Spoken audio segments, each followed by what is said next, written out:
Hey everyone, thank you for your love and continued support.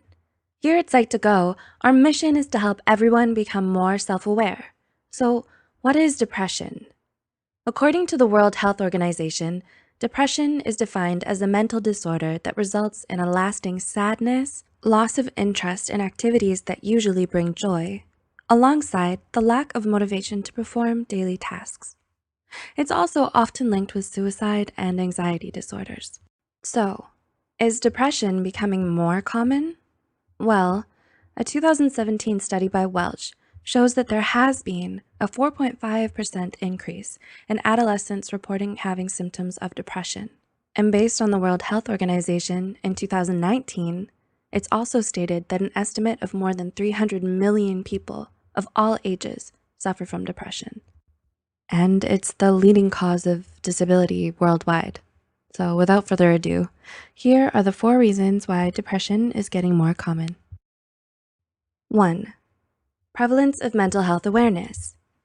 In the society we live in today, mental health awareness is becoming increasingly prevalent. Compared to 20 years ago, the topic of mental health was far more stigmatized. By having more awareness on mental disorders such as depression, more people have started to become more self-aware. They realize that mental disorders are important health issues that have to be acknowledged. As awareness increases, it can also lead people into feeling that depression is becoming more common. Did you know? There's a Mental Health Awareness Day that is on the 10th of October every year to increase awareness of the importance of mental health. This occasion was first observed in 1992, founded by Deputy Secretary General Richard Hunter from the World Federation for Mental Health. 2. Changes in media representation. Similar to mental health awareness, the change in the representation of depression in the media can also be a reason why depression is getting more common. Media portrayal of depression today has changed a lot as compared to the past.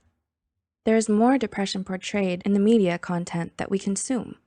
Based on the cultivation theory mentioned by Potter, change in the media narrative of depression and mental health through proper representation opens a potential change in attitudes and perceptions towards depression.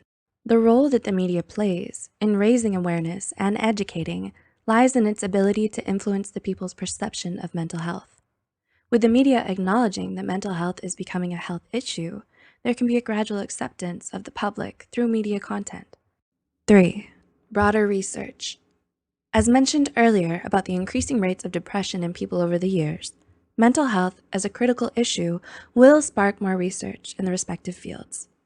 More experiments comparing between different variables and research questions to explore would broaden existing research and increase the current pool of knowledge. As research broadens further, there will be more resources for people to learn about mental disorders. For example, an article by Baum reports of a study conducted to research the relationship between stress and depression. It states that an individual is likely to develop, when subjected to high levels of stress, depression, and other illnesses. It compares the correlation between stress and the risk of developing depression. So the topic of depression may seem to become more common because there is more research available to study, and it's more accessible to everyone thanks to the internet. And speaking of the internet, number 4, social media. A 2019 study by Albers and others examined the relationship between passive social media use, also known as PSMU, and the symptoms of depression. The findings showed that individuals who spent more time passively using social media had experienced higher levels of inferior feelings, loneliness, hopelessness, and depressive moods. With social media being a daily activity for most people, what they view on social media may affect their expectations and perceptions of certain things. As many posts on social media tend to focus on the positive aspects of a person's life, viewers may start finding small comparisons between themselves and the person that they engage with on social media. These small comparisons often warp the perceptions of people into possibly feeling inferior about themselves. These feelings of inferiority may manifest into potential symptoms of depression. And lastly, cyberbullying. According to Junevin and others, no less than 72% of youths aged 12 to 17 years old living in the US encounter cyberbullying actively. Bullying in any aspect can have adverse effects on a person's mental well-being, In today's digital age, bullying has evolved. For example, in a school environment, physical bullying can be stopped when the victim reports the bully. However, cyberbullying has the ability to carry on even outside of a school environment and is most likely anonymous. Receiving hateful comments can significantly harm a person's mental well-being. With social media being commonly used, it can be one of the reasons why depression is getting more common. Do you agree with the reasons explained in this video? What other reasons do you think contributed to depression being more common nowadays? Let us know in the comments below. And if you find this video helpful, be sure to share it with someone who might benefit from it too.